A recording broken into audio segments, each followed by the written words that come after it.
a moment of stillness before we start, not waiting for anything to happen, but just being in the moment now.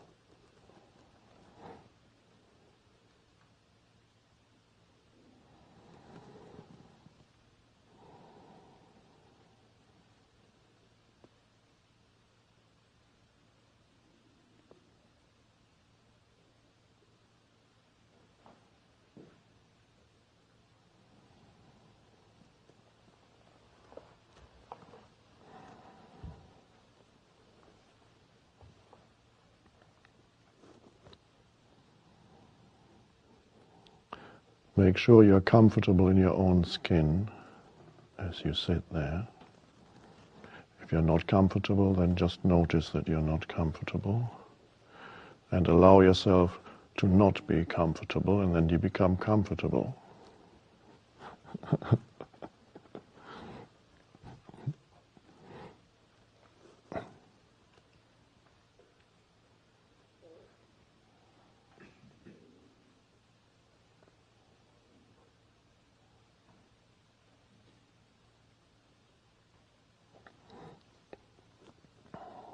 I have a little treat in store. We will talk about, not only talk about, but go into the essence of a book that has been with me, accompanied me for the past 30 years. A book that I've gone back to periodically. I still go back to periodically, pick it up, read a page or two or three, and meditate on it. It's one of the great treasures of spiritual literature. And it is a book that was written in China 2,500 years ago. The Tao Te Ching. Now that's seemingly a huge gulf that separates us from that time period. And yet the book is still vitally alive. And if a book that was written so long ago is still vitally alive, it means it must have been written from a very deep place and point to something that is timeless. If it were not written from a deep, timeless place within the author and did not point to something that is beyond time, a book written 2,500 years ago would be irrelevant, meaningless, incomprehensible. Many books that were written 20 years ago are out of date. Or if you read yesterday's newspaper, it's out of date. So, for something to still be alive now and to be deeply meaningful to many people, there must be something there that is timeless, and that is the essence of the book, and that's what I would like to go into with you. So we are not going into a book, we are not just going to study a book, we are just using the text to go deeply within, to discover something within ourselves. So all that the book is a device that helps us discover ourselves and our connection with the greater whole, the universe, whatever you want to call it.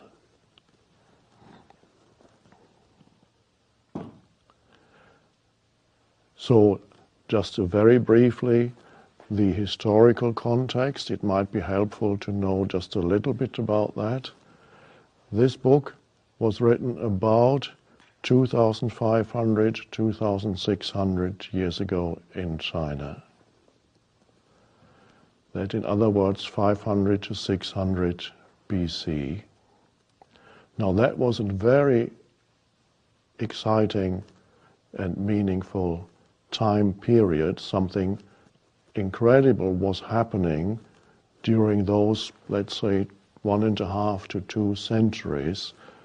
For the first time in the history of humanity, as far as we can see, there was a universal wave of spiritual awakening coming over the planet at that time. So the author of the Tao Te Ching, Lao Tse, is a contemporary, more or less, of the Buddha in India. So the Buddha and his teaching arose at the same time, approximately, as the teaching of Lao Tse, the author of the Tao Te Ching. So there was the Buddha arising in India, beginning to teach, and another significant teacher in India whose teaching did not go very much beyond in India even to this day, but has remained very meaningful and profound in India. Mahavira taught at approximately the same time as the Buddha, and it developed into Jainism, the religion, a very beautiful religion still practiced widely in India, based on ahimsa, non-violence, and respect for all living beings. All those things were revelations when they first came into being at the time, the teachings.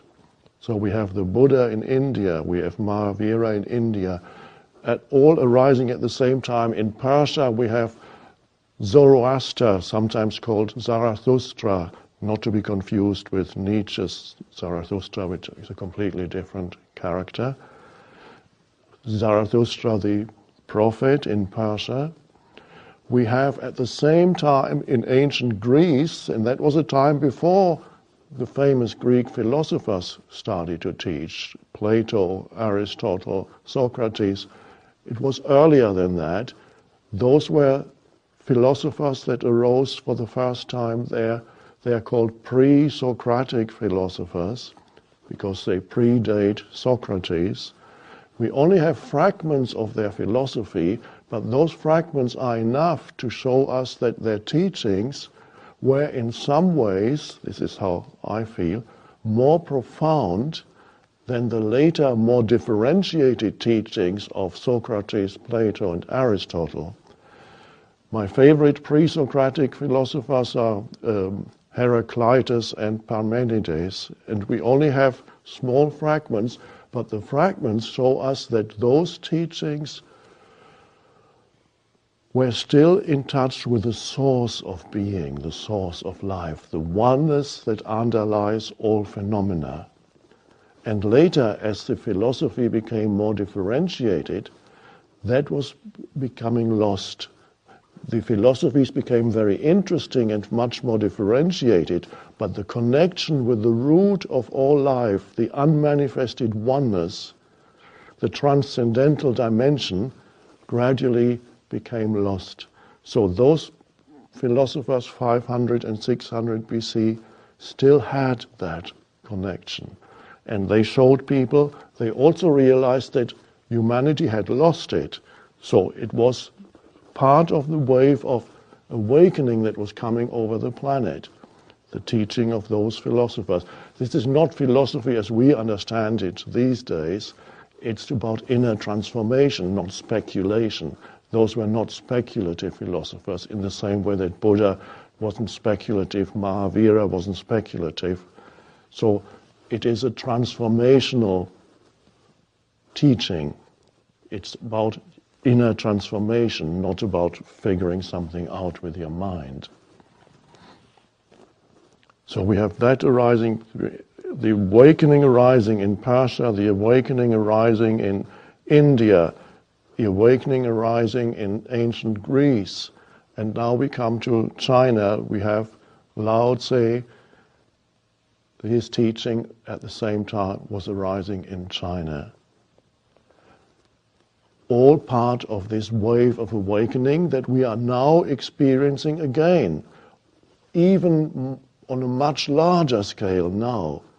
So we are at a similar time period, except that the wave of awakening that is coming into this world, of spiritual awakening, is on a much larger and more powerful and all-pervasive scale. So we are in the middle of that. 100, 200 years ago, nobody in the West was discussing the Tao Te Ching, and this is why we can go back to it and understand it, because we are awakening. Lao Tse was, we know very little about his life.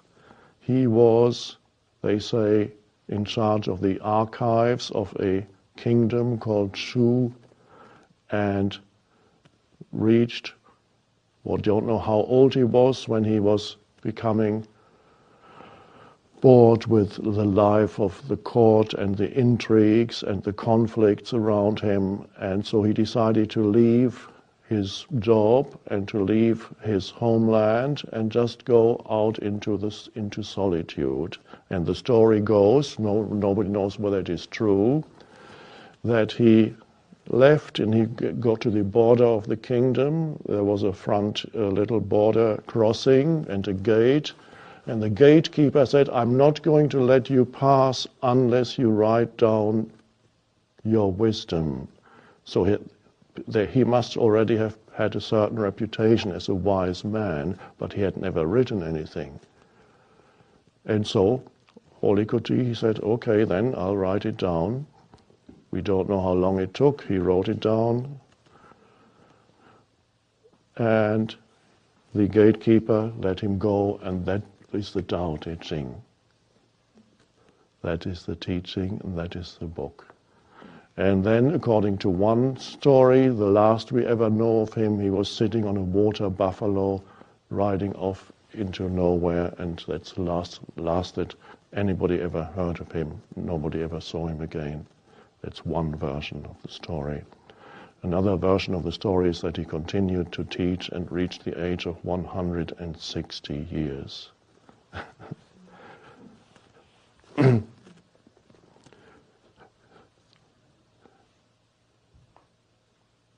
The Tao Te Ching is the title of the book, which is not usually translated. People have tried to translate it, but unsuccessfully. Usually they give you subtitles. So it says, Tao Te Ching. One of the traditional subtitles is The Way and Its Virtue. And that's already somewhat of a mistranslation. Although Tao can be translated as the way, you just can't translate Tao. Even if you translate it as way, it's pretty meaningless. And if you're a Chinese person, you're not at a great advantage. You still won't know what Tao is. So you're not at a great advantage. The Tao is something that cannot be named. We'll come to that in a minute. So the subtitle, the way and its virtue. Virtue is a mistranslation of the Te in the Tao Te Ching. Virtue has become a dead word in our language. When did you last say virtue? When did you last use that word? Probably many years ago, if ever. So the word virtue is not alive. What it really refers to is the power.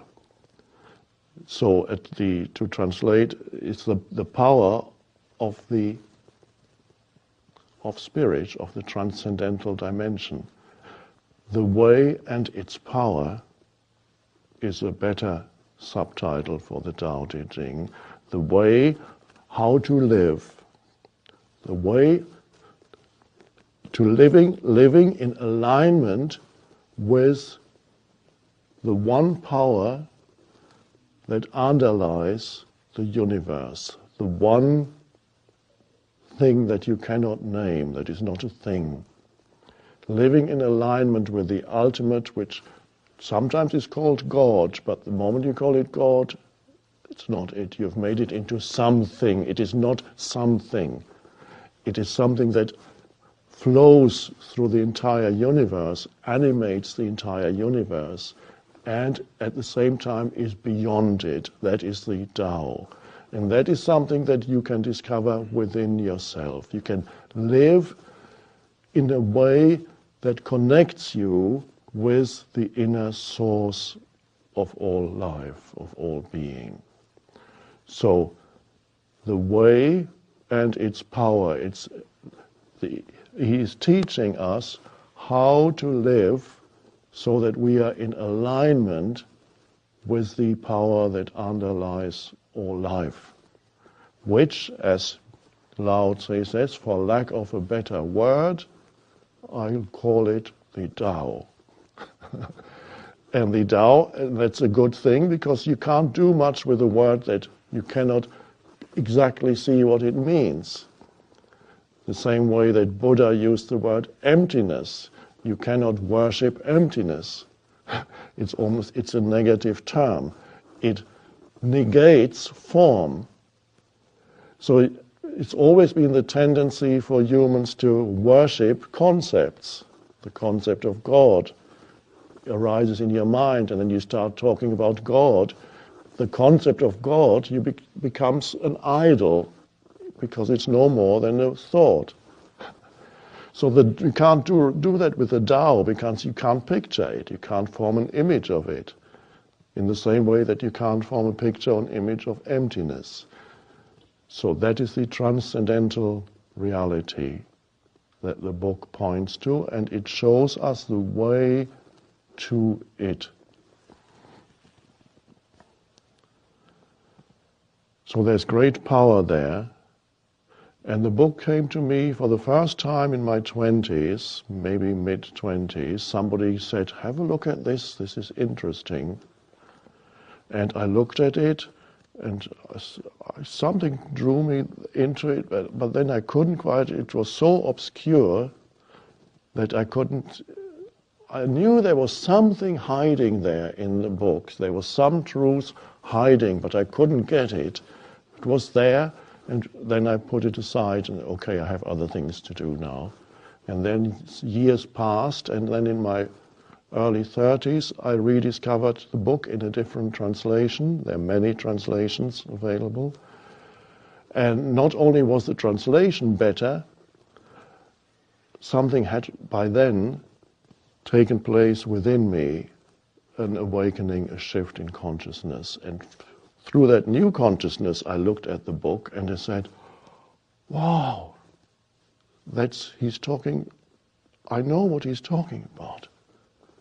I realized the depth and the profundity of what those words were saying. And since then, the book in different versions, not the actual physical book, but the Tao Te Ching has never left me. It's always been with me in one way, one form or another. So that's the story behind the Tao Te Ching. And now let's see if we can go a little deeper into it. We are going to use, there are two translations that at the moment are my favorites. We will use Stephen Mitchell's translation, fairly recent, Tao Te Ching. Another translation that I've had for a number of years that I'm very fond of is by Jia Fu Feng and Jane English. They together translated the Tao Te Ching. And that's another beautiful translation. I will be using mainly for today Stephen Mitchell's translation or version of it.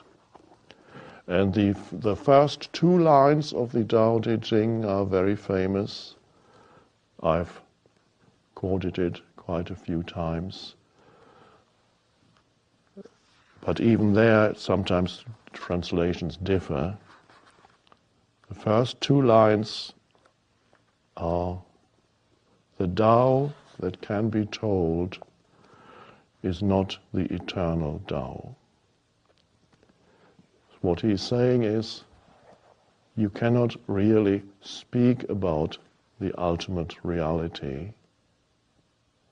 And whatever you say about it is not it. However, he then continues to talk about it. So how is that?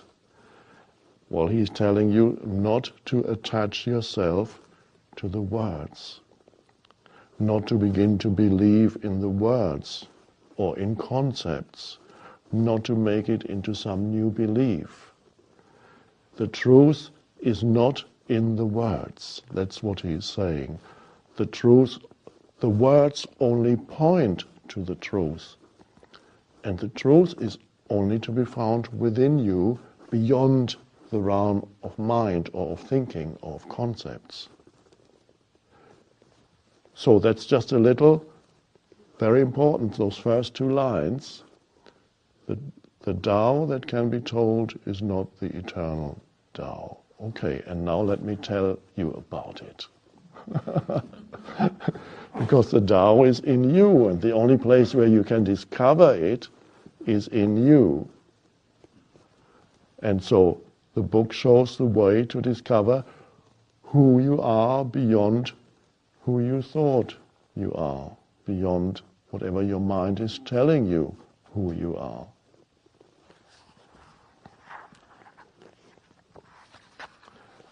And now, the closest he comes to defining the Tao, which cannot be defined, I'm just saying the closest he comes to defining it is in these little lines, which I'll read to you now. And again, you need to listen to that,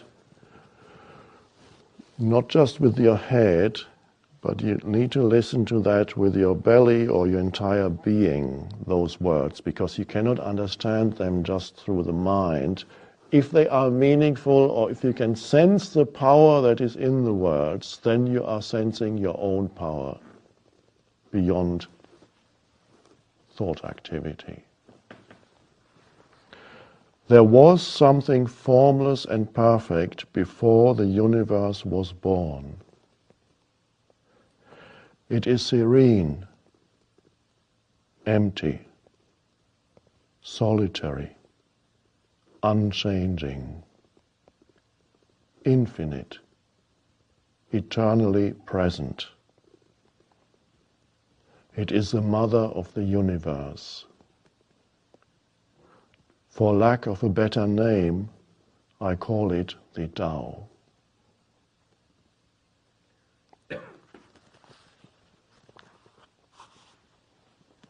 Note that he begins by saying there was something formless and perfect before the universe was born, before the rising of form, before the Big Bang, you could say. He uses the past tense. In the next line he says, it is serene, empty, solitary. It is not only that which was there before the world came into being, it is that which continues to be there timelessly at the core of your being. That which was there before the Big Bang is still present in you, the unmanifested one life, one consciousness, without which you are nothing. It is the essence of who you are. And of course, if you say that to a normal materialist, scientist, whatever, I'm saying a normal scientist, not a great scientist, then he will say, what is this nonsense? Or if you tell it to somebody who is totally close to it, they'll say, this is mumbo jumbo. There was something before the universe was born, and there's something, what are you talking about? And now listen, he very wisely, Stephen Mitchell, put in a little quote by one of the great scientists, Albert Einstein, what he had to say about it. Somebody who did a lot of thinking, but whose thinking was rooted in the stillness, which, as we should see, is an essential part of the teaching of the Tao. His thinking was rooted in the Tao, in the stillness beyond the noisy mind. That's where Einstein's realizations came from. And so he was not just trapped in his noisy mind, like most scientists, and then deny the reality of the transcendental, but he was connected with it. And he said,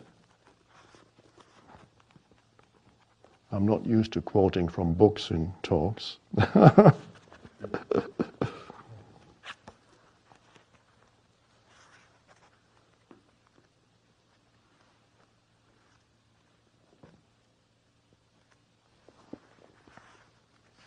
Here's Einstein talking. The scientist's religious feeling takes the form of a rapturous amazement at the harmony of natural law, which reveals an intelligence of such superiority that, in comparison with it, all systematic thinking of human beings is an utterly insignificant reflection. This feeling is the guiding principle of my life and work.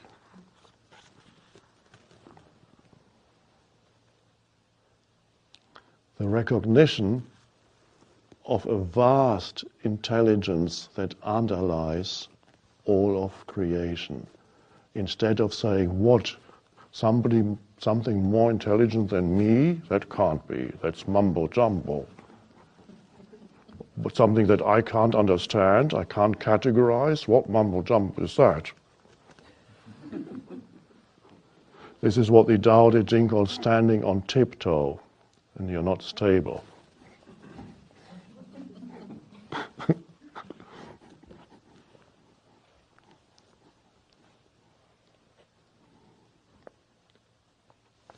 It's in the flower. It creates that.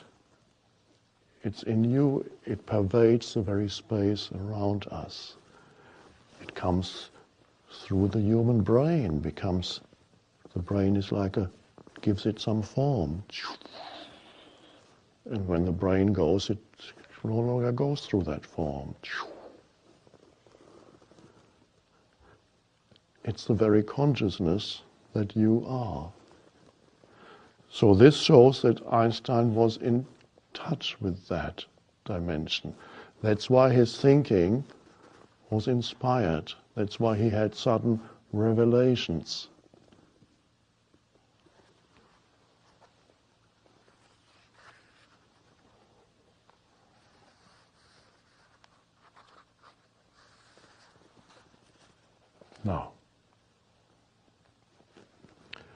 Now we come to the first, slightly longer, just a few lines, never more than a few lines at a time.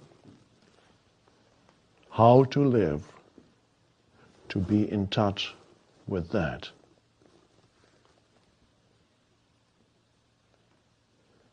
I'll read this little section first, and then we'll look at the lines and go into it. Not with the intellectual mind, but sensing our way into it. Can you coax your mind from its wandering and keep to the original oneness? Can you let your body become supple as a newborn child's? Can you cleanse your inner vision until you see nothing but the light? Can you love people and lead them without imposing your will? Can you deal with the most vital matters by letting events take their course? Can you step back from your own mind and thus understand all things? Giving birth and nourishing, having without possessing, acting with no expectation, leading and not trying to control. This is the supreme virtue. For virtue, substitute power. The power moves through you. If you live in that way, you become it. You realize your oneness with it. Back to the beginning. Can you coax your mind from its wandering? It wanders about. If you look at your own mind, that's what it does.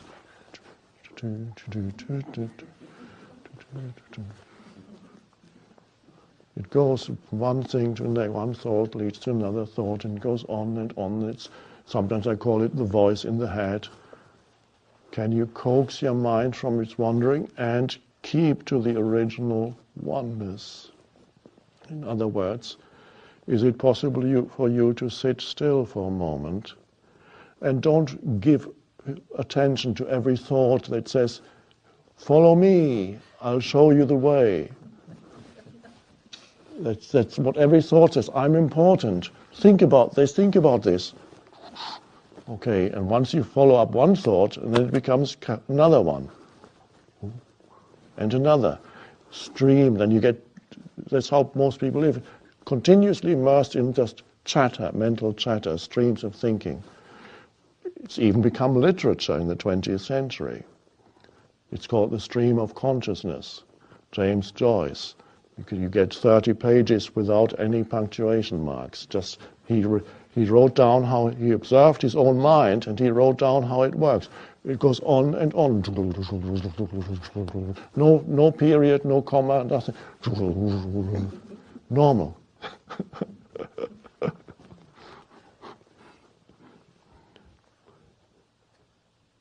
So once you know that, and most of the amazing is people don't even know that. They are so identified with it. It's just that's who I am. I think. It's not even that they say I think, because they are the thoughts, and they miss the vast dimension within these underneath thoughts. That's why I say, okay, just don't give all that importance to your thoughts. Just come to a point of rest. This is where the present moment becomes so important, because it's the present moment that can take you out of the stream of thinking. Just becoming alert to this moment. There's nothing much to think about as you sit here. What can you add to this moment that's better than what's already here? Or when you look at a flower, why add thought to it? Or when you look at another human being, why add thought to the beautiful perception of that? So then you keep to the original oneness. The moment you're no longer dominated by thinking and you realize there's a realm beyond thinking inside me, you're connected to the oneness, because it's only through thinking that the illusion of separation arises, when you start calling things this and that and judging and naming. Doesn't mean you can't do it anymore, but you're not trapped in it anymore.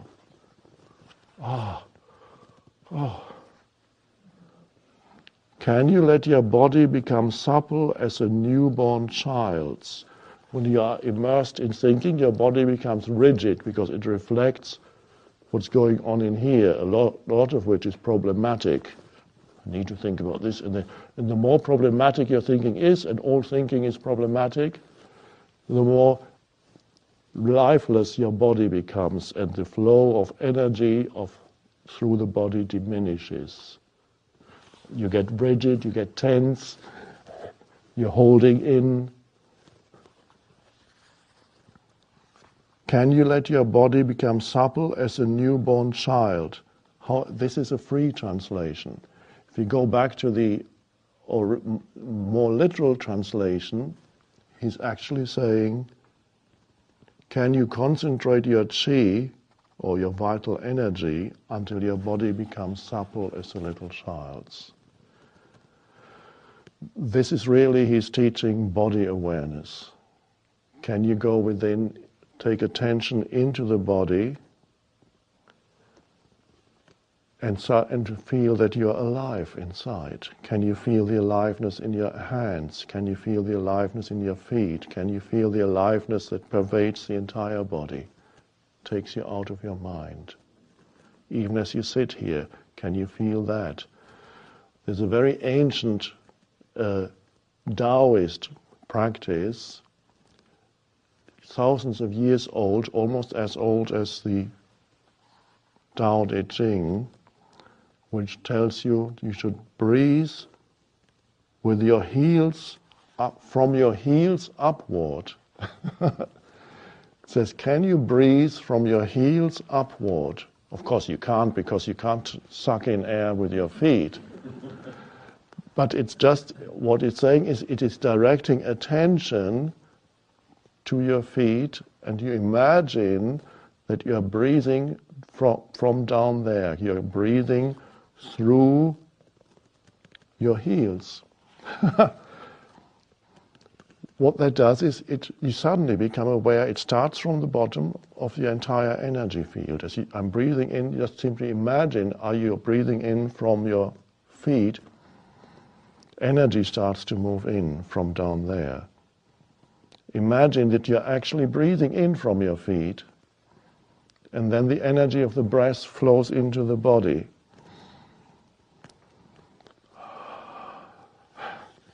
A very ancient practice.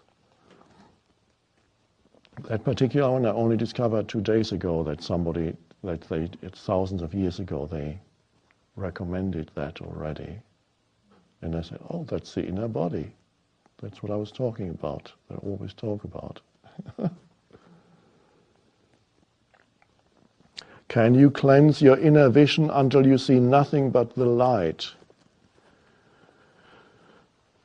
That is perhaps a somewhat obscure, or there's light in it, but to the mind it's a little obscure. What do you mean, cleanse your inner vision until you see nothing but the light? The light is the light of consciousness. Cleansing your inner vision is to still the mind until you become aware of awareness, until you become aware that you are conscious. And then that remains always there. This entire little chapter is really how to be in the world, but at the same time connected with the source. At this moment, it might be easier if you forget. Don't think of yourself as somebody having a past. Don't think of yourself as somebody having a future. What's left of you right now without that? Consciousness, just a presence. Not an opinion or memory. That's the light of consciousness, and that's the Tao, really. You cannot grasp it. You cannot make it an object of knowledge and say, oh, there it is, there's the light of I can see the light of consciousness. No, you are the light of consciousness through which everything is seen. You can't see it, you can't grasp it. It underlies everything. It's so there, it's who you are. It's your presence. When I say your presence, is not quite right, because it's not yours, it's you. There's oneness. If I say your presence, then there's you and presence. But language works in that way. It creates duality. And that's what the Tao Te Ching is about, is realizing that that's an illusion.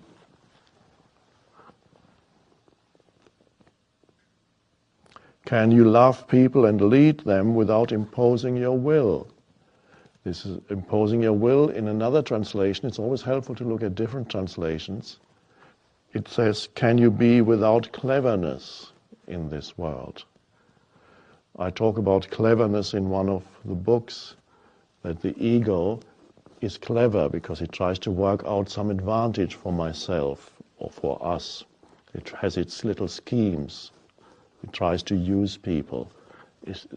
That's cleverness. Politicians are clever, most of them. Very few are intelligent. PhD doesn't mean you're intelligent. Well, whether they have PhDs or not, it has nothing to do with that. Intelligence is to see the larger whole of all, and then not just act to enhance one little fragment and then be in opposition to the rest of the world of life, but see the totality. Can you be without cleverness? Can you deal with the most vital matters by letting events take their course? That's a very fundamental teaching of the Tao, is not to interfere in the way things are moving. And even if, so you don't, there's no violence whatsoever. And that's of course beautifully practiced in all martial arts. In martial arts, the opposing energy that is coming towards you is not resisted. This is deeply influenced by the Tao Te Ching. Non-resistance, going with the movement of life.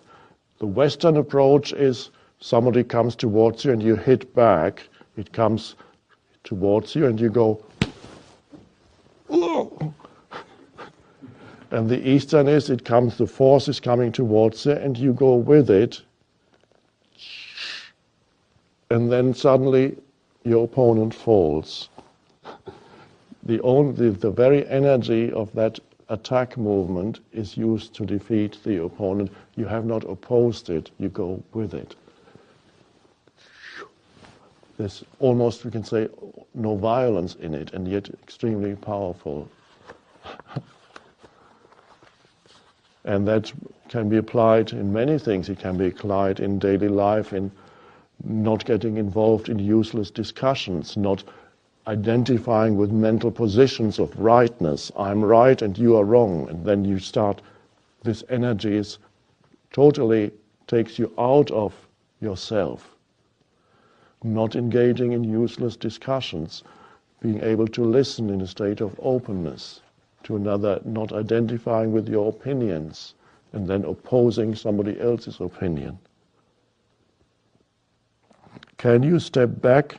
Oh, before that, can you deal with the most vital matters by letting events take their course? Now, I looked at another translation that's a little closer to the original, which says, instead of by letting events take your course, it says, by becoming the female. Can you deal with the most vital matters by becoming the female? The female principle, female is often used as synonymous with the Tao.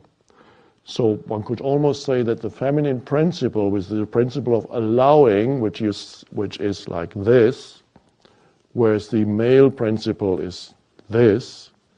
If you want to see it and express, this is the male goes like that, the female goes like that.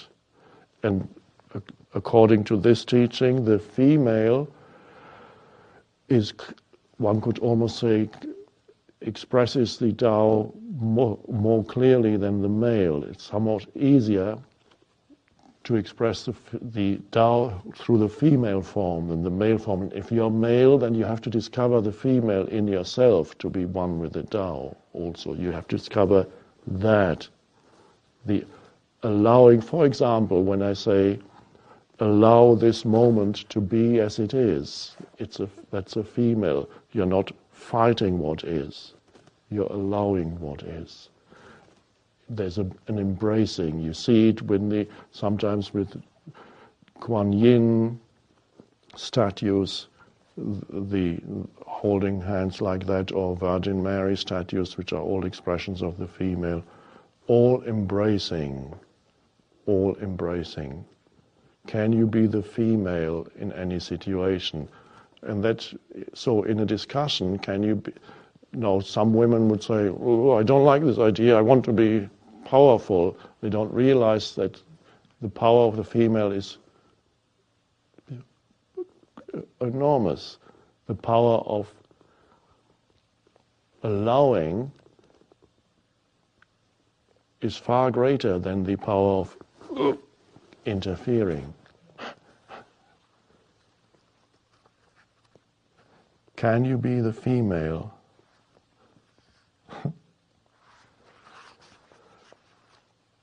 Let's see what else we have.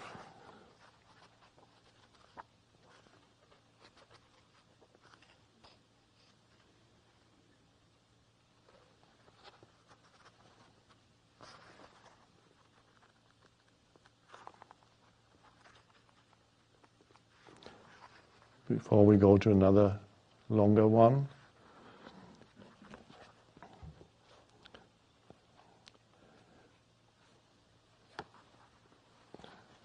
how you receive this depends on your degree of openness to this message. So this sounds very familiar to me, that's why I'm just reading it to you, just a few lines. Some say that my teaching is nonsense. Others call it lofty but impractical. But to those who have looked inside themselves, this nonsense makes perfect sense. And to those who put it into practice, this loftiness has roots that go deep.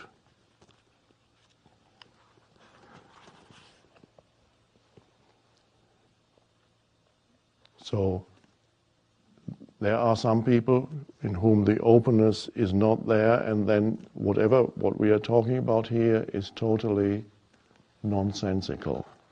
So there needs to be something in you that recognizes the truth of this beyond words and concepts.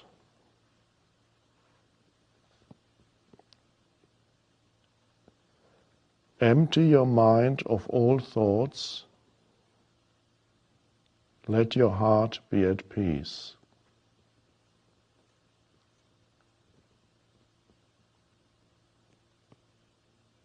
I'm going to read the same again in a different translation. Just gives you a slightly different sense, different feel. Empty yourself of everything. Let the mind become still. Empty yourself of everything. Let the mind become still.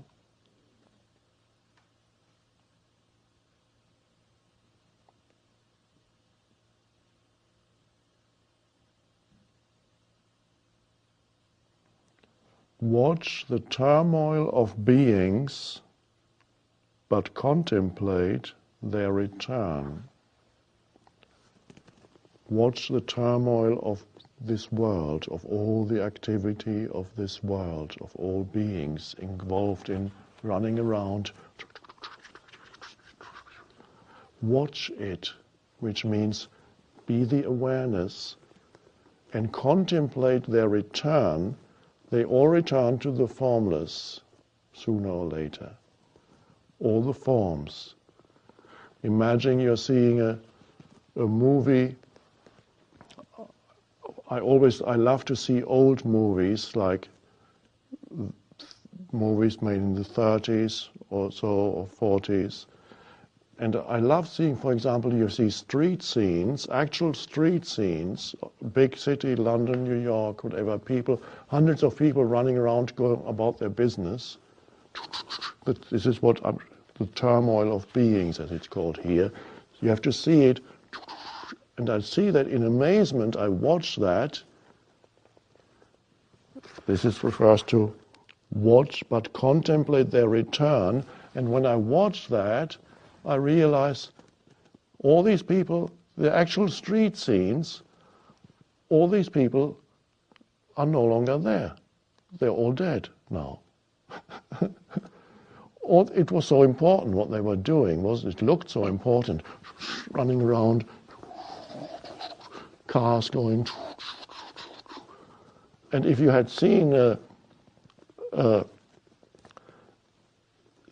speeded up version of the movie, and if you see a speeded up version of anything, if you saw a speeded up version of this room, like you sometimes see how a flower It's a wonderful image, if you see, they do it on film, how a plant comes suddenly out of the soil. And so they, over a period of a few hours or a few days, it's filmed. So you see that period in a few seconds contracted. So you see actually how the plant comes out of the soil. Then leaves come out of the plant. Then a flower comes out. And suddenly you see the flower is wilting. The leaves are wilting and falling off. And then the entire plant goes gone. This is what it's talking about. You have to actually see. It's an amazing thing when the touch will touch to see that when you truly watch that, something inside you goes, you can't put it into words, it goes, wow. Because you realize that applies to everything in this world, is that way. It comes into being. Every body, I'm looking at my own body when I see it. It's just a slightly different version of that. It lasts a few years longer than the plant. But if you saw even the baby growing into an adult, maturity, vitally alive, physically active, and then gradually winding down, and then beginning to look like a wrinkled apple or pear, and then and suddenly the life force leaves, and then soon later all the molecules and atoms say goodbye, we're going our own way now, and there's nothing left, just an emptiness. If you saw this room and the people in this room, and let's see if we didn't move from this room and we had a camera here, you would see gradually the bodies dissolving or evaporating, whatever. It would go very quickly. I sometimes compare them to soap bubbles popping. So if you saw this, if we had this camera here over a period of, let's see, how long do you want to live? Another 50 years? Then the soap bubbles would pop one after another. Pop, pop, pop, pop, pop, pop, pop, pop, pop, pop, pop. Nothing left. And then for a little while longer, the physical forms would stay. And then you would see gradually even the physical forms crumbling. They could take 2,000 years or whatever, depending on atmospheric conditions. And even then, the chairs become dust. So everything is dissolving, birth, dissolution, everything, every form. It's impermanent. And to watch, it's extremely powerful to watch that. This is why he's telling you, watch the turmoil of beings, but contemplate their return, means be aware of the impermanence of all forms. Not as a negative thing, but simply as you see it for what it is. And if you are aware of the impermanence of all forms, that all forms are short-lived, how can you be aware of it? There must be something in you that is beyond that.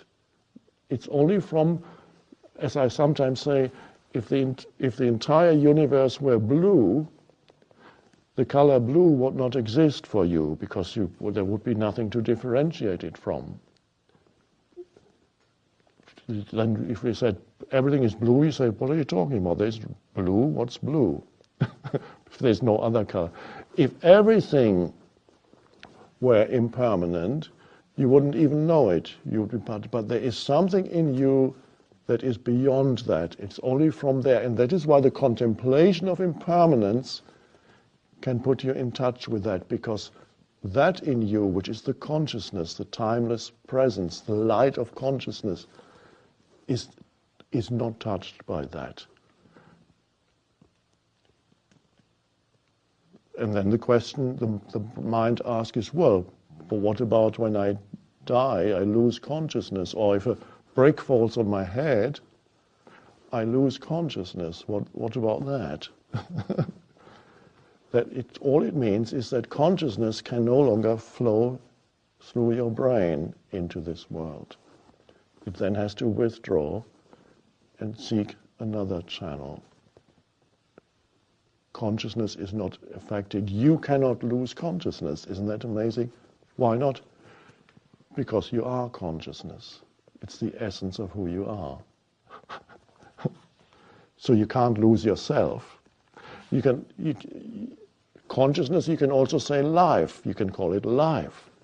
You can call it Tao. It's the unmanifested, underlying the timeless essence of all life, that which animates all life forms for brief periods, each form of brief period. You are that. You can't think about that. If you think about it, it doesn't make sense. But you have to sense that in yourself. Now, sense that.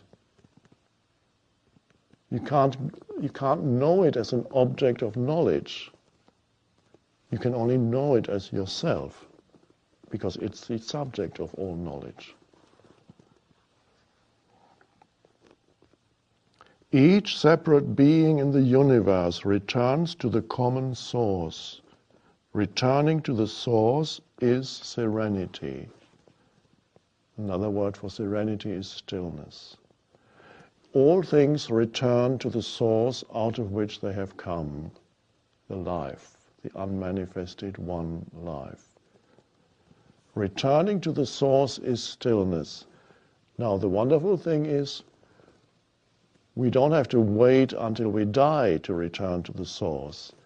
To live a life that is filled with power and wisdom, we can return to the source before the body dies and live in a state of connectedness and with the source of life. And that's why it says returning to the source is stillness. When you find the stillness within yourself, you're returning to the source of all life. What is stillness? Just a moment when you're not thinking but still conscious. Just an inner space, like now. Okay, ready for this? Hear all your thoughts, and now we go.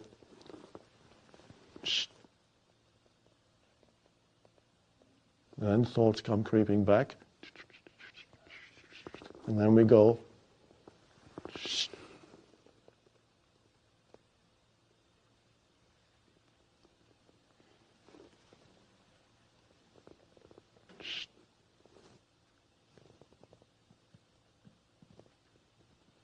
And suddenly can you sense that there is a space inside you that's just conscious? Where you don't call yourself anything or call me anything? Just that. You're returning to the source, to the formless, the timeless in you.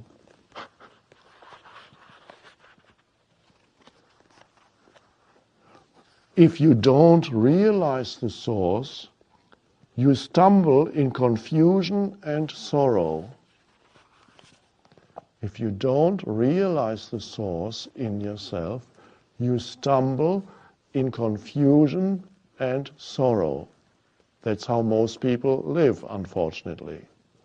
Stumbling about, unconnected with disconnected from who they are, not realizing the source of their being. There's confusion, which is mental confusion, the mind creating all kinds of pseudo problems. You yourself, you become a problem to yourself. You become a problem to others. You become a problem to the planet. You become a problem or you contribute to the problem making of the world, and that's the normal way to be. You stumble in confusion, and so that's confusion, and sorrow is the suffering that comes when you're not connected with that dimension in yourself, in your daily life. You suffer. That's the destiny, that's what the Buddha said. life is suffering, unless you go beyond suffering, which is the teaching of shows you the way, say as the Tao Te Ching does. Confusion and sorrow, you can't get rid of it, no matter how you try to rearrange your outer life or think if I achieve that or that I'll be fine, you won't. So you stumble in confusion and sorrow. You need to find the source. And it's not even hidden, it's just there underneath the mental noise. So when you realize the source, realize of course doesn't mean you have some kind of intellectual idea about it. Realize is when you have no idea. When the importance of ideas diminishes and there's just a space of awareness. Ideas are secondary.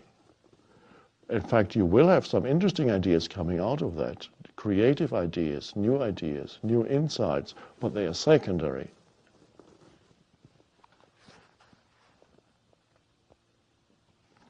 When you realize where you come from, you naturally become tolerant, disinterested, amused, kind-hearted as a grandmother, dignified as a king, immersed in the wonder of the Tao, you can deal with whatever life brings you, and when death comes, you're ready. Beautiful images. He explains who or what you become when you live in connectedness with that, no longer as a little entity that thinks itself to be separate from the universe and from other human beings and from everything. You become tolerant, disinterested, means not uninterested, disinterested,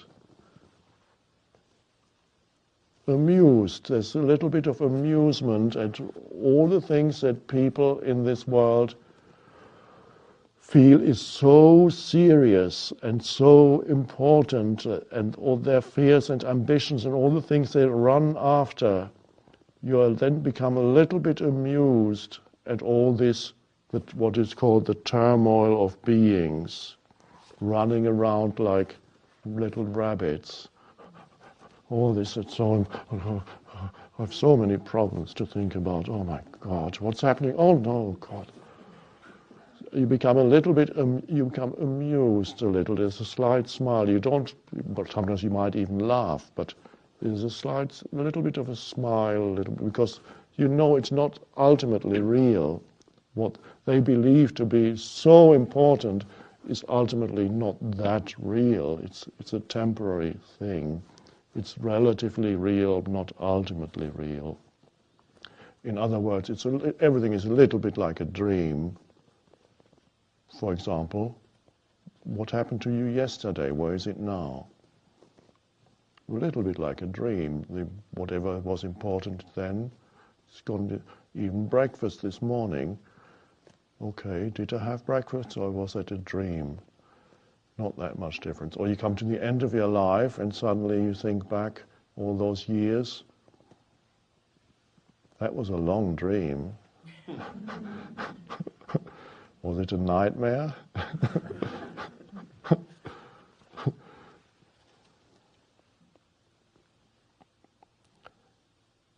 And you become kind-hearted as a grandmother. Nice image, the grandmother who's already been through everything. It's a little bit like the big-bellied Buddha that you see, that is influenced, a Taoist-influenced Buddha, the Chinese big-bellied Buddha. He sits there. I sometimes people who think they have lots of problems in their lives, I recommend that they should get a big-bellied Buddha and look at it quite often when they think they have problems. And because the Buddha he's actually laughing. He's had a huge belly and he always goes, oh, it's not serious. It implies that he is connected with something deeper. He doesn't take the world that seriously. And so his influence is beneficial. It's only people who take the world not that seriously, they can actually be of benefit to the world and improve the world. But if you think that the world is absolutely serious, you're not going to improve it. You can just contribute to the madness. You will be fighting one or somebody or some organization or some group of people. It's serious. That little bit of detachment, you become the Buddha, the big-bellied Buddha or the grandmother. And dignified as a king with a certain dignity or integrity to who you are. The same dignity and integrity that each animal has, that many humans have lost. One with itself. I feel always when I look at a dog or a cat or a bird, whatever it is one with itself, with who it is. It has enormous dignity. And then sometimes you can see the contrast if you look at a particularly silly human being. And sometimes silly human beings have a dog that's very dignified. And the only times when they get out of their silliness is when they pet their dog. For a moment, they can truly be themselves. For a moment. With all other people, they're playing some kind of silly roles, not knowing that they're playing roles. And then they come there. For a moment, their dog gives them the ability to relax for a moment and be who they are without pretending. And that's why they don't know that. That's why they love their dog or their cat so much. Because they can be themselves. They find themselves through that. That's the integrity of the animal, the dignity of the animal. But it's in you also.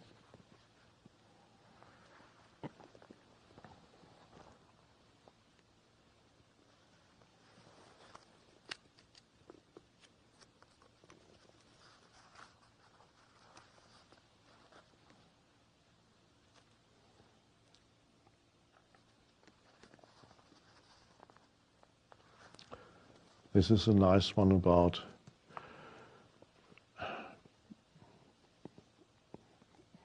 people who are in control of something, of an organization or a country or whatever, how to rule a country or an organization. When the master governs, the people are hardly aware that he exists. Next best is a leader who is loved. Next, one who is feared. The worst is one who is despised. If you don't trust the people, you make them untrustworthy. The master doesn't talk, he acts. When his work is done, the people say, "Amazing, we did it all by ourselves."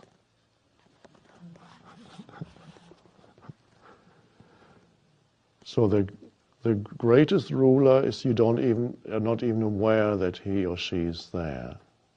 Hardly aware that he or she is there, does not interfere. Never says, "Look at me, I did that." Identifying with their actions and taking credit for what they did. "Look, I did that." Or arguing with somebody, "You didn't do it, I did that."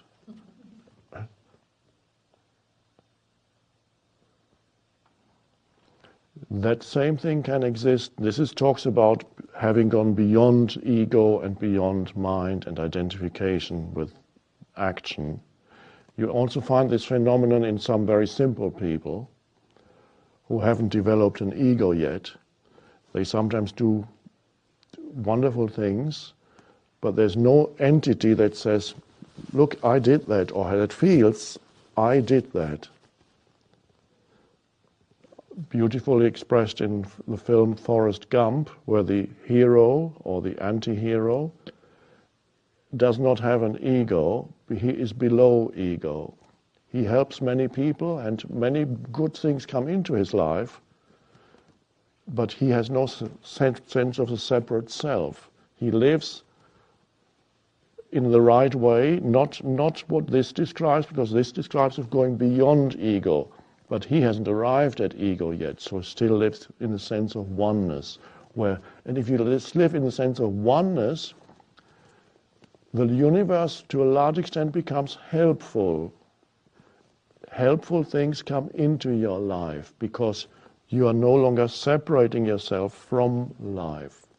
That begins with being in a state of oneness with the present moment, accepting the moment as it is. That's really all you need to do. Then you're in a state of oneness with life, not imposing anything on the present moment, judgments, reactions, and if they are there, accept that they are there. So you can always accept what is, whatever level. Either accept what is externally or accept what is internally.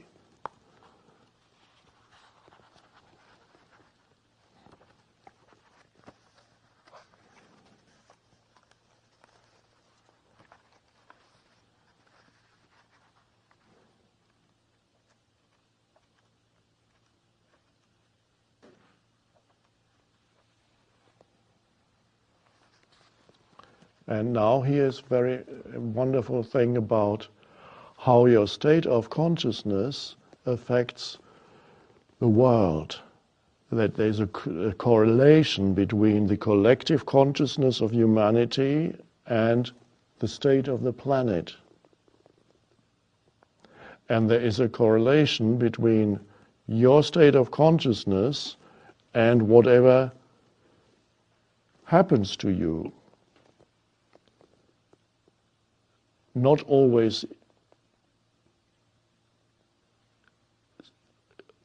apparent immediately, but there is a correlation between what's within you and what happens to you, or what you attract into your life. And furthermore,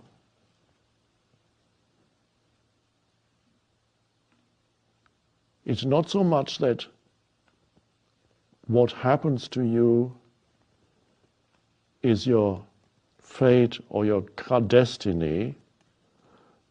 Your destiny is determined not by what happens to you. That's what people think, that what happens to me determines my life. Your life is determined, your destiny is determined by how you respond to what happens.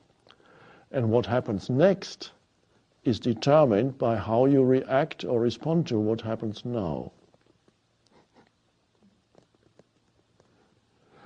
So something seemingly bad happens, something goes wrong. If your reaction is negative, you attract the next negative thing. If your reaction is a response that says, well, this is how it is, now let's deal with that, the next thing will reflect that state of consciousness. Many people are trapped their whole lives in a stream of same kind of unpleasant things happening continuously to them, because they don't realize at any given moment there's a freedom for them to change their lives by reacting differently to what happens. Your present reaction determines the future, not what happens. Your reaction to what happens determines the next moment. That's how you can change your life, rather than being trapped in bad karma for a very long time. Very easy, but it requires awareness.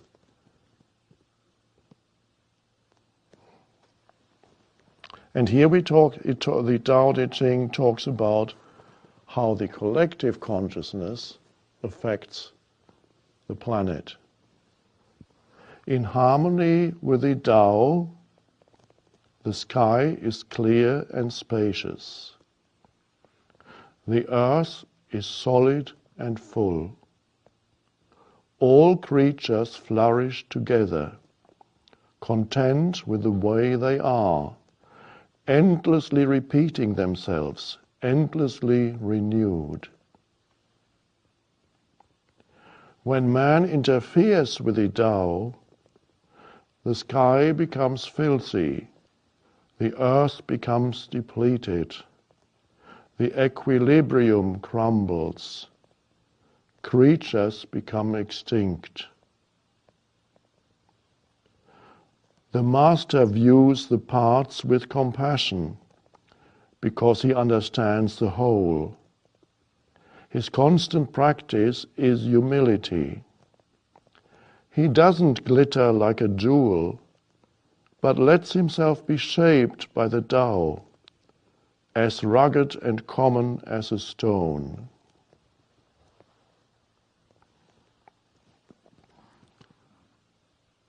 Beautiful images when humans collectively live out of touch with the greater consciousness, the Tao, the transcendent, the reality. Whatever they manifest externally reflects that state of disconnectedness. And then the planet around them suffers. It's simply a reflection of a state of consciousness. And so, this eternal principle, he already saw 2,500 years ago. And that also implies that the solution to what is happening to the planet cannot be found exclusively on the external level.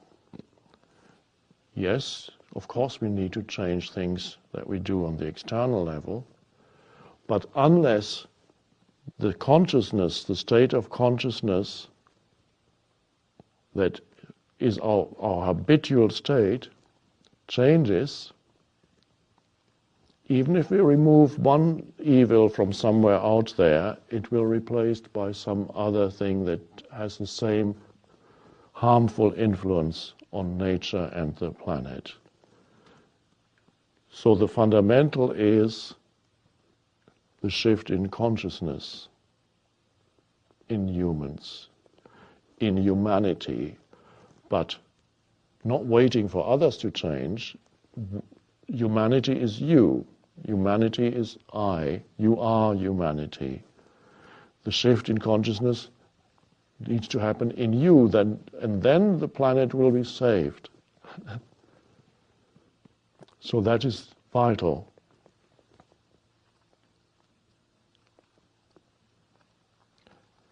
Here we have the two beautiful lines. The master always means the enlightened being, the being in touch with the Tao.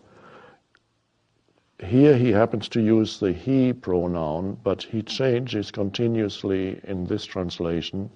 Chinese doesn't differentiate apparently with the pronoun. Traditionally, it's always he in the old translation of the Tao Te Ching, but in this Stephen Mitchell translation, he shifts continuously from he to she. It happens to be he here, but it doesn't matter. The master views the parts with compassion because he understands the whole. He understands the whole, he's connected with the whole. Then you can look upon the parts, the individual human beings and the many different life forms with compassion because you recognize them as expressions of, manifestations of the one life that you also are. manifestations or expressions of the one consciousness that is the essence also of who you are. And you see it, you feel, when you don't impose thoughts on, continuously impose thoughts on reality, but allow things to be, allow a flower to be, with that spaciousness, spacious perception. Oh, a moment, another human being. That's compassion comes out of that state. And compassion has a deeper level to it, and that is the recognition of oneness. Out of that comes true compassion, the recognition that in essence you and I share a common source and consciousness, not a source in the distant past, a source, we share a common source now. And that's not an intellectual thing. The realization comes the less you impose thoughts on other people, judgments, definitions, and on yourself. You start thinking about my life. What about my life? And then you define your life as either good or bad, fulfilling or unfulfilling, satisfying or unsatisfying. And you have all kinds of opinions about me and my life. And you have a whole structure in your mind develops that you call my life. And for many people, that mental consists of thoughts, all clinging together. This is all part of the edifice of my life. And it's here.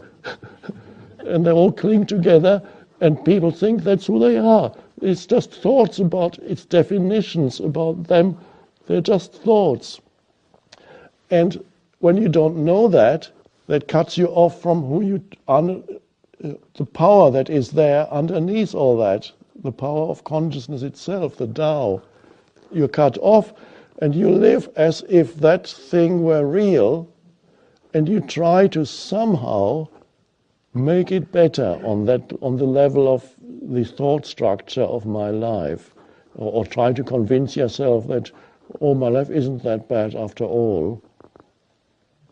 And then you get a little bit of, okay, I'm feeling a little bit better today because I just had the thought that my life isn't so bad after all.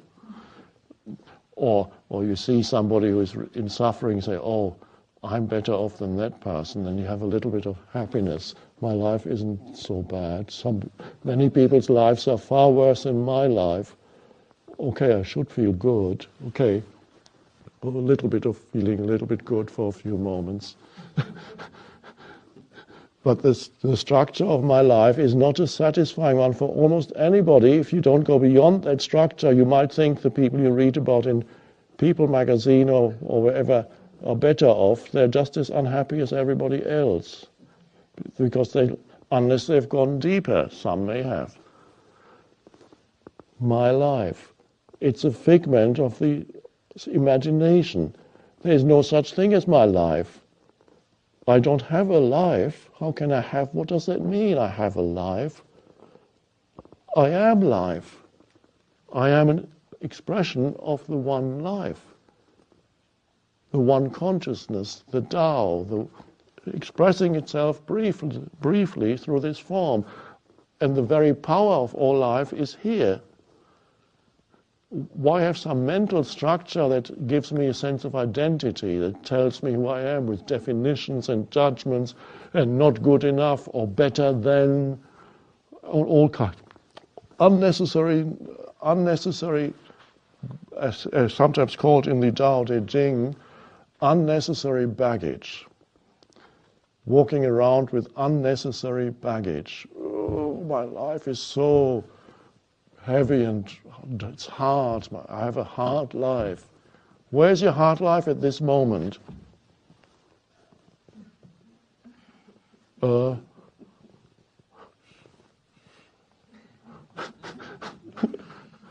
can't see it. It's only when I start to think about it, oh, it's back, oh yeah. But where is it ever now? It's an imaginary entity. The me that is up there, consisting of all kinds of thoughts and opinions, is an imaginary entity, unreal. It's wonderful to see that in this moment you don't have that baggage of my life. You are life right now. I am. I don't need to define myself mentally as either good or bad or better than or success or failure. All that cuts you off from the power that's actually there of the Tao. So this is why it says, as we read earlier, empty yourself of everything, it said, which means empty yourself of these ideas that otherwise dominate you, the ideas of who you are. Jesus said the same thing. Almost literally to me, it means exactly the same. Blessed are the poor in spirit. Poor in spirit, that means inside you do not carry baggage. The baggage of your thoughts of who you are. So the same thing, blessed are the poor in spirit, means you are internally unencumbered by heavy thinking and identification and creating an image of who you think you are that becomes my life. And then you even believe that you could lose your life. I'm going to lose, he lost his life. He must have been separate from life. Who was he if not life? Without life, he isn't. He couldn't have been. You cannot be, you are life. You can't separate yourself from life and say, I have a life. Who are you then? Separate from life? What is it other than life? Well, that's life. But you don't have it, you are it. Only the mind tells you that you have it.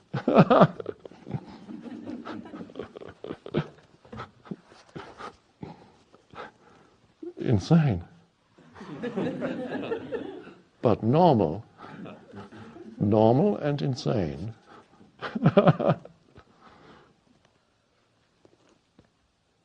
One more.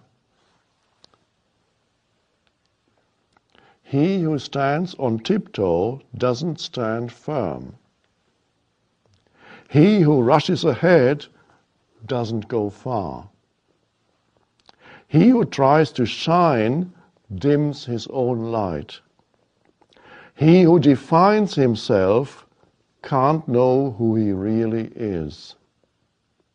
He who has power over others can't empower himself. He who clings to his work will create nothing that endures. If you want to accord with the Tao, just do your job, then let go. He who stands on tiptoe doesn't stand firm. Look at me.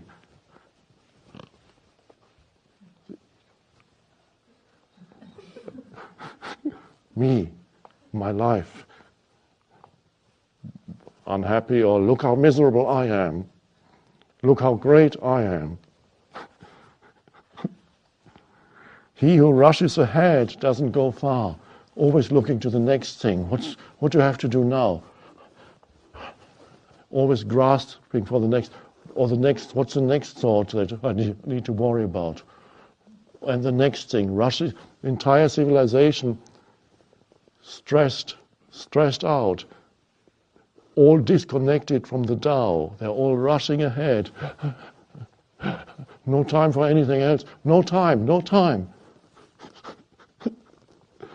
He who rushes ahead doesn't go far. You don't really reach anywhere. He who tries to shine dims his own light by trying to play roles or identifying with yourself as special. Look at me, you cut yourself off from the power of the Tao. It's by not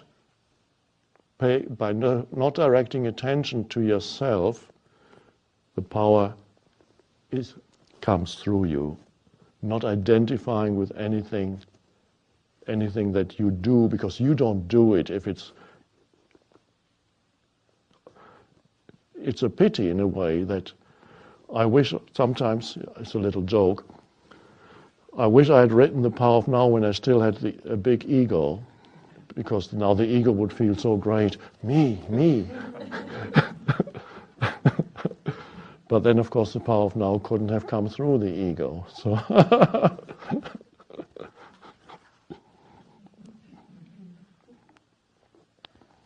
and here, important, he who defines himself can't know who he really is. This is what we were talking about, with constant definitions of who you are in your mind. Why not just be the consciousness, be the presence right now? That's where the power is. What a wonderful teaching, timeless. It helps, of course, to have a translation that makes it more accessible by somebody who is deeply in tune with that state of consciousness. Traditionally, the Tao Te Ching has been always translated by academics who had a wonderful knowledge and command of ancient Chinese, but absolutely no idea of the spiritual dimension.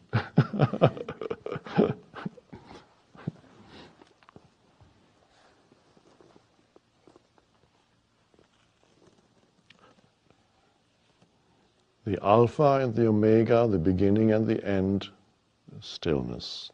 We started with it, we end with it, a moment of stillness.